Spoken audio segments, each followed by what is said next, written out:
हूं आशुतोष, आप देख रहे हैं न्यूज नेक्स्ट। आज हम बात करेंगे उत्तर प्रदेश की सियासत में इस वक्त एक सवाल गूंज रहा है कि बीजेपी का अगला प्रदेश अध्यक्ष कौन। नाम कई हैं, चर्चा कई हैं, जाति कई हैं और गणित तो मानो उलझ ही गया है।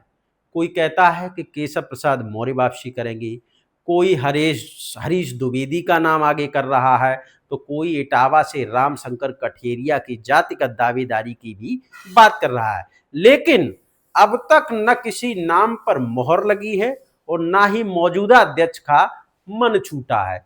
तो क्या एक बार फिर बीजेपी ओबीसी चेहरे पर दांव लगाएगी या ब्राह्मण राजपूत संतुलन साधा जाएगा? और क्या डिप्टी सीएम केशव प्रसाद को अध्यक्ष बनाकर बीजेपी 2027 की बिसात अभी से बिछा रही है? ये तमाम ऐसे सवाल हैं उत्तर प्रदेश की राजनीतिक गलियारों में। वर्तमान हलचल और बढ़ते कयास क्या है, मैं आपको बताता हूं। उत्तर प्रदेश बीजेपी में प्रदेश अध्यक्ष पद को लेकर चर्चाएं गर्म हैं, पर मौजूदा अध्यक्ष भूपेंद्र चौधरी एक बार फिर मौका पाने की कोशिश में हैं। वहीं पार्टी के भीतर और बाहर केशव प्रसाद मौर्य, हरीश द्विवेदी, स्वतंत्र देव सिंह और रामशंकर कठेरिया जैसे नाम आ रहे हैं। हाल ही में डिप्टी सीएम केशव प्रसाद मौर्य की गृह मंत्री अमित शाह से मुलाकात और फिर राज्यपाल से औपचारिक भेंट ने इन कयासों को और तेज कर दिया है। सूत्रों की माने तो अगर मौर्य को प्रदेश अध्यक्ष बनाया जाता है या बनाया गया तो वे सबसे पहले तो उप मुख्यमंत्री पद से इस्तीफा देंगे, उसके बाद ही प्रदेश अध्यक्ष बनेंगे, क्योंकि उससे पहले तो बन नहीं सकते। भारतीय जनता पार्टी की एक अपनी व्यवस्था है कि एक व्यक्ति पे 2 पद नहीं हो सकते।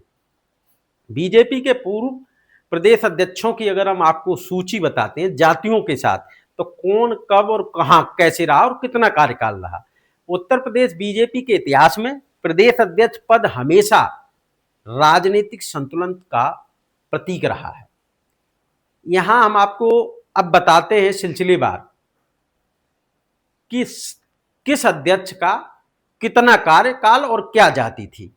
भूपेंद्र सिंह चौधरी 2022 यानी कि जाट बिरादरी से आते हैं, वर्तमान में प्रदेश अध्यक्ष हैं भारतीय जनता पार्टी के। स्वतंत्र देव सिंह 2019 से लेकर 22 तक आप कुर्मी बिरादरी से आते हैं, और महेंद्र नाथ पांडे 2017 से लेकर 2019 तक आप ब्राह्मण जाति से आते हैं। केशव प्रसाद मौर्य ने 2016 से 17 तक व्यवस्था संभाली थी पार्टी के मुखिया के रूप में उत्तर प्रदेश में, और भारतीय जनता पार्टी की सरकार बनी थी 17 में, और उसके बाद वो डिप्टी सीएम बन गए थे। अब लक्ष्मीकांत वाजपेयी 2014 से 16 तक रहे, वो भी ब्राह्मण जाति से आते हैं। सूर्य प्रताप शाही जो कि उत्तर प्रदेश सरकार में कैबिनेट मंत्री हैं, वो भूमिहार हैं, तो कोई ब्राह्मण कहता है और कोई ठाकुर कहता है। रमापति राम त्रिपाठी आप ब्राह्मण जाति से आते हैं। तो स्पष्ट है कि बीजेपी जातीय संतुलन को बहुत बारीकी से साधती आई है। एक बार ओबीसी, एक बार ब्राह्मण, एक बार जाट और फिर दोबारा ओबीसी संभव है, लेकिन एक नाम जो ओबीसी वर्ग से ही आता है वो भी बड़ा चर्चा में है। अब उससे पहले हम जातीय गणित और 2027 की रणनीति पर बात कर लेते हैं। 2022 विधानसभा चुनाव में पिछड़े वर्ग की अगर बात करें तो वोट बैंक ने बीजेपी के लिए निर्णायक भूमिका निभाई थी। इसलिए कयास लगाए जा रहे हैं कि 2027 और 2029 को ध्यान में रखकर पार्टी फिर से ओबीसी चेहरे पर दांव लगा सकती है, और केशव प्रसाद मौर्य एक मजबूत ओबीसी का चेहरा है, ऐसा राजनीति के जानने वाले पंडित कहते हैं। ये विपक्ष के सवर्ण नैरेटिव को काट सकते हैं। दलित प्लस ओबीसी गठजोड़ को फिर से मजबूत बना सकते हैं अगर केशव प्रसाद मौर्य बीजेपी के मुखिया बनते हैं उत्तर प्रदेश के तो, और पूर्वांचल से लेकर बुंदेलखंड तक संगठन को धार दे सकते हैं, क्योंकि आपका 16 और 17 का कार्यकाल बहुत अच्छा रहा था। लेकिन अगर पार्टी हरीश द्विवेदी यानी कि ब्राह्मण या दलित की ओर जाती है तो यह एक नया सियासी संकेत होगा उत्तर प्रदेश बीजेपी के लिए, क्योंकि ब्राह्मणों को भी साधना यूपी में बड़ी बात है। अगर हम अंदरूनी खामोशी और झगड़े की बात करें, झगड़ा मतलब झगड़ा, खामोशी, तो बीजेपी संगठन इस समय पूर्ण चुप्पी की मुद्रा में है। कोई आधिकारिक बयान नहीं, कोई स्पष्ट संकेत नहीं, लेकिन भीतर ही भीतर दिल्ली से लखनऊ तक गोटियां बिछ चुकी हैं। कई पुराने नेता घर बैठ चुके हैं, कई समझौते की तलाश में हैं और कुछ तो फिर से केंद्रीय राजनीति में जगह बनाने का सपना देख रहे हैं। उनको लगता है कि अगर यूपी में कुछ नहीं है तो चलिए सेंट्रल की ओर चलते हैं, उधर ही कुछ ध्यान दे लेते हैं। अब हम आपको बताते हैं कि हमारे हिसाब से क्या हो सकता है। उत्तर प्रदेश में बीजेपी का प्रदेश अध्यक्ष बनना कोई पद नहीं है, यह 2017 की रणनीति की धुरी है।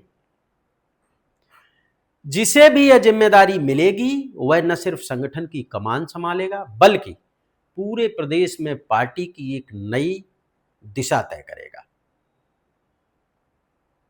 क्योंकि तभी 2027 में कुछ हो सकता है। यह सब जानने और बताने के बाद आपसे एक अपील करते हैं और मुझे लगता है कि आप मेरी अपील को मानेंगे। अगर आप चाहते हैं कि सत्ता के पीछे की सच्चाई सामने आती रहे और अगर आप चाहते हैं कि जाति और राजनीतिक समीकरणों की गहराई को आप तक पहुंचाया जाए, तो आपसे हाथ जोड़कर निवेदन है कि हमारे साथ जुड़िए, हमारे YouTube चैनल को सब्सक्राइब करिए और फेसबुक को फॉलो करिए, क्योंकि हम सवाल पूछते हैं जब सब चुप हो जाते हैं, जब सब चुप हो जाते हैं तब हम सवाल पूछते हैं। समझ रहे हैं आप? प्रदेश अध्यक्ष कौन बनेगा ये सिर्फ नाम का सवाल नहीं, ये अगले चुनावों की चाल, चेहरा और चालाकी का सवाल है।